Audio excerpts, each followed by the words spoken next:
Today's lecture for BSc AG Part 2. The topic of today's lecture is crop varieties and selection of crop varieties. सबसे पहले परिभाषा शब्द cultivar दो शब्दों कल्टी प्लस वार से मिलकर बना है। कल्टी का अर्थ खेती एवं वार का अर्थ किस्म वैरायटी से है, अर्थात खेती योग्य किस्म। खेती योग्य पौधे जिसका अपना कोई एक दैहिक बाह्य या कोशिकी जिसको साइटोलॉजिकल गुण हो तथा ये गुण लैंगिक व अलैंगिक प्रजनन में स्थिर रहता हो, खेती योग्य किस्म या जाति कहलाता है। Now selection of crop variety यानी जो किस्में हैं उनका चयन किन किन आधार पे किया जाता है। तो चयन फसलों की किस्मों का चयन करने के लिए कौन कौन से बिंदु जो है वो इस तरह से परिभाषित किए गए हैं। फसलों की उन्नत एवं सुधरी किस्म में निम्न गुण एवं विशेषता होनी चाहिए। इन गुणों को ध्यान में रखकर किसान किसी फसल विशेष की किस्म से अधिकतम उपज प्राप्त कर सकता है। नंबर 1 जो फर्स्ट बिंदु है एडेप्टेबिलिटी यानी अनुकूलन। फसल की जाति उस क्षेत्र की भौगोलिक परिस्थितियों के अनुकूल होनी चाहिए।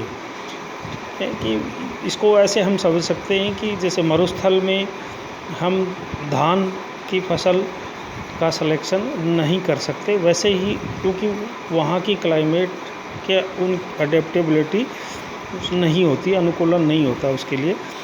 सेकंड जो पॉइंट है हाई यील्डिंग कैपेसिटी यानी अधिक उत्पादन की क्षमता होनी चाहिए जो किस्म का हम चयन करते हैं। किसी फसल की जाति विशेष को छांटते समय ध्यान रखना चाहिए कि वह किस्म कृषक के उद्देश्य की पूर्ति करती हो तथा अधिक उपज देने वाली हो। उदाहरण के लिए मक्का को दाने, चारे, भुट्टे, दाने की खीर बनाने, स्टार्च बनाने काम में लेते हैं। अतः उदाहरण के लिए अगर चारे के लिए किसी जाति की छांट करनी है तो उस जाति से अधिक चारे का उत्पादन होना चाहिए। थर्ड पॉइंट क्वालिटी यानी गुणवत्ता। जाति विशेष जो किस्म हम चयन कर रहे हैं उसकी गुणवत्ता कैसी हो। उत्पादन गुणवत्ता उत्तम अर्थात अच्छी होनी चाहिए। उदाहरण के लिए मानव आहार के लिए उगाई जाने वाली जातियों का पोषण मान न्यूट्रिटिव वैल्यू उत्तम हो, अर्थात प्रोटीन, वसा, खनिज व विटामिन्स आदि प्रचुर मात्रा में हो। रेशे वाली फसल जाति में रेशे की गुणवत्ता अच्छी हो। चारे वाले में चारे की अच्छी गुणवत्ता होनी कि उसमें कोई पॉइजनस इफ़ेक्ट नहीं होना चाहिए। ये गुणवत्ता के मुख्य ध्यान रखने वाली बातें हैं। नंबर 4 रेजिस्टेंट जिसको प्रतिरोधक क्षमता भी कहते हैं कि अपन मानव जाति या पशुओं में भी जैसा प्रतिरोधक क्षमता होती है वैसे ही फसलों की किस्मों में भी रेजिस्टेंस पावर होता है। जाति विशेष में रोग या कीट प्रतिरोधक क्षमता होनी चाहिए, तभी वो किस्म उस क्षेत्र के लिए उपयुक्त मानी जाएगी। नंबर 5 पॉइंट है खाद आदि तत्व जो हैं वो उसको कितने प्रभावित करते हैं। फर्टिलाइज़र एलिमेंट्स खाद तत्वों के उपयोग की क्षमता अधिक हो। जाति विशेष पोषक तत्वों का उपयोग अधिकतम करने वाली होनी चाहिए। नाइट्रोजन आदि लगाने पर फसल गिरनी नहीं चाहिए, यानी लॉजिंग की जो है समस्या उस किस्म में नहीं होनी चाहिए। यदि हम उर्वरकों का या खाद का उपयोग करते हैं, कई बार क्या होता है कुछ किस्में थोड़ा सा ही फर्टिलाइज़र डालें और उस पर बाद में सिंचाई करें तो गिरना शुरू हो जाती हैं। ऐसा फसलों में होगा तो वो सिलेक्शन योग्य नहीं मानी जाएंगी। जैसे विभिन्न फसलों की बोनी जातियाँ, खास करके जब टाल वैरायटीज़ इस तरह की समस्या आने लगी तो लगभग सभी अनाज वाली फसलों में बोनी किस्म जिसको ड्वार्फ होते हैं, और ख़ास करके गेहूं में जो ड्वार्फ वैरायटीज़ आई उसके बाद ये समस्या एक तरह से कम हुई और उसका उन किस्मों का चयन मुख्यतः उत्तरी भारत में ज़्यादा हुआ। नंबर 6 पॉइंट, फसल की किस्म कम अवधि की होनी चाहिए, यानी ड्यूरेशन का भी विशेष ध्यान रखना पड़ता है किस्म जब चयन करते हैं। कम अवधि की फसलों को सघन खेती इंटेंसिव क्रॉपिंग में आसानी से सम्मिलित कर सकते हैं।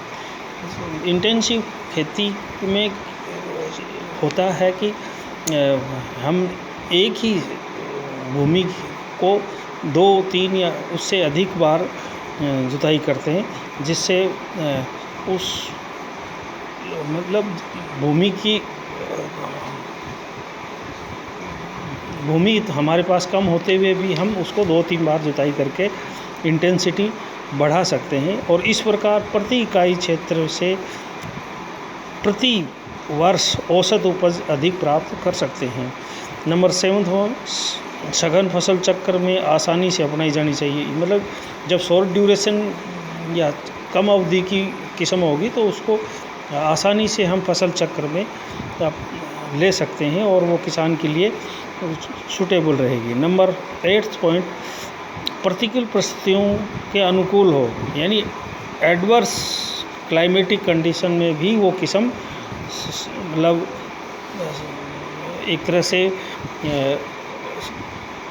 अपना फैलाव जारी रखे। धान आदि की किस्में आवश्यकता पड़ने पर जलमग्न की सहन शक्ति, सिंचित फसलों की किस्में सूखे की सहन शक्ति व मृदा लवण की सहन शक्ति आदि गुण, यानी ये प्रतिकूल एडवर्स इफ़ेक्ट होते हुए भी वो फसल आराम से सरवाइव करे और अच्छा उत्पादन दे, तो इसको कहते हैं प्रतिकूल परिस्थितियों के अनुकूल जो किस्म होगी वो ज़्यादा होगी। फसलों की जातियों का वर्गीकरण शस्य उत्पादन में महत्वपूर्ण होता है।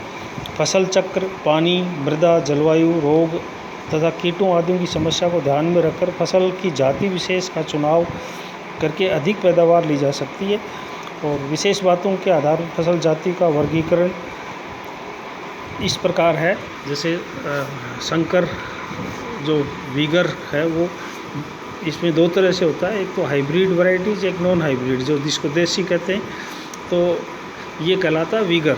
मतलब उसके देखने में फसल जो है अच्छी और उत्पादन भी अच्छा होगा। उसके बाद है यूटिलिटी, उपयोगिता कि फसल की क्या उपयोगिता है, जैसे पाउडर की वैरायटी है या ग्रेन पर्पज़ की वैरायटी है या अदर उपयोग, जैसे ग्रीन मैन्योरिंग में भी कुछ फसलें हम काम में लेते हैं। These are other kind of the purpose of the variety. Number 3 point है ईल्ड, उत्पादन।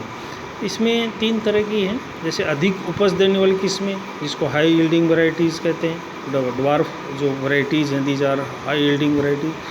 औसत उपज देने वाली मीडियम जिसको कहते हैं, और कम उपज जिसको देसी किस्में जो हैं वो लो यील्डिंग वैरायटीज़ कहलाती हैं। नंबर 4 जो पॉइंट हम ध्यान में रखते हैं फसलों के वैरायटी का सिलेक्शन करते समय, ऊंची किस्में, टाल वैरायटी, जो कि खास करके सीरियल्स में इनको हम नहीं लेते क्योंकि इनमें लॉजिंग की समस्या बनी रहती है, गिर जाती है फसल बढ़वार ज़्यादा होने से।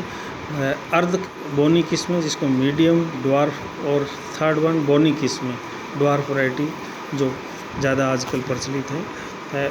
सॉइल फर्टिलिटी, ये भी विशेष ध्यान रखें कि जब हम किस्मों का चयन करते हैं कि एक तो लो फर्टिलिटी कंडीशन में जो वैरायटीज़ का, एक high medium fertility varieties and एक हाई फर्टिलिटी वैरायटीज़।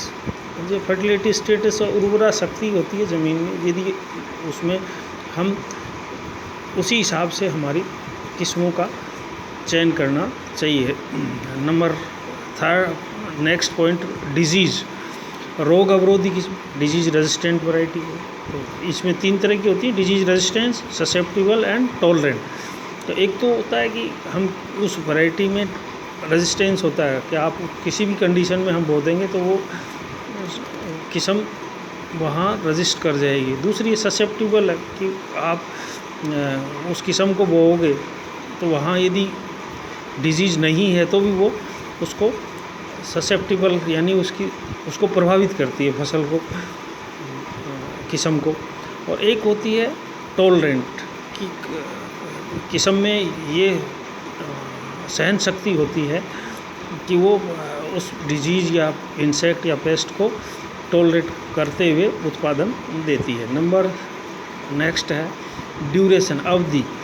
इसमें भी 3 तरह की हैं, जैसे अर्ली वैरायटीज़, मध्यम, medium and late varieties. Late varieties में सीड रेट हम थोड़ा सा 25% ज़्यादा करके लेते हैं और अर्ली एंड मीडियम में वही सीड रेट होता है। नेक्स्ट जो ध्यान में रखने वाला पॉइंट है दानों का झड़ना, स्कैटरिंग जिसको बोलते हैं, कि दाने खेत में झड़ते हैं। जैसे पल्सेस में खास करके लोबिया और मूंग में यदि मैच्योरिटी समय उनकी फलियों को हम नहीं तोड़ेंगे तो वो सेटरिंग वैरायटीज़ कहलाती हैं। एक होता है दाने का नहीं झड़ना, नॉन सेटरिंग वैरायटीज़। तो इसलिए ज़्यादातर किसानों को नॉन सेटरिंग वैरायटीज़ यानी नहीं झड़ने वाली, ताकि उससे किसान का नुकसान कम होता है। मैच्योरिटी के टाइम पे किसान को अन्य काम होने की वजह से उसकी जो है हार्वेस्टिंग समय पे नहीं होने से नुकसान नहीं होता यदि हम नॉन सेटरिंग वैरायटीज़ का चयन करेंगे। नेक्स्ट पॉइंट नमी, मॉइस्चर, सूखा सहन करने वाले, तो ड्रोट ससेप्टिबल हो, drought resistant, drought susceptible and drought waterlogged conditions में, जिसको